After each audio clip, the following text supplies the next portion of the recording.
नमस्कार, मी डॉक्टर सचिन जांभरे. आता बऱ्याच ठिकाणी मला काय काहींचे फोन येतात ते की व्हिडिओ बघून आता आरती आता हे माझ्या इथं नवीन ताई आलेल्या आहेत. त्यांचं वारं नवीन येत होतं. फक्त 2 आरत्यामध्ये वारं मोकळं झालेलं आहे. मी 2च आरत्या घेतल्या, पुढं 5 आरत्या नाही घेतल्या. मी 5 आरत्या घ्याव्याच असं काही कंपल्शन नाहीये. दुसऱ्या आरतीमध्ये तिचं वारं मोकळं झालं आणि तिने रास उचलली, बस 2च आरत्यामध्ये. नाही जास्त गाजला, न जास्त खर्च, न काही नाही. आता तिला विचार, आरतीलाच तुम्ही विचारा, ताई तुमचे पैसे किती घेतले आरतीला? 2,500. बस एवढे पैसे भरपूर झाले. विनाकारण जास्त पैसे गरजच नाहीये.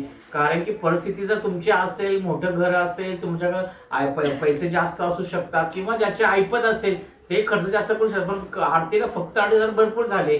आणि मेन म्हणजे फक्त 2 आरतीमध्ये तिचं वारं मोकळं झालेलं आहे. म्हणजे आरतीला विनाकारण जास्त खर्च करायची गरज नाहीये. आरत्या 5 घ्या किंवा 2 घ्या. जर वारं तुमचं मोकळं तर 3 आरत्या भरपूर झाल्या. 5 आरत्याच घ्याव्या असं काही कंपल्शन नाही. एखाद्याकडे पैसे असतात, नसतात, परिस्थिती असते, नसते. तर तुम्हाला कोणाला जर आरती घ्यायची असेल तर मला कमेंट करा, मला फोन करा. धन्यवाद.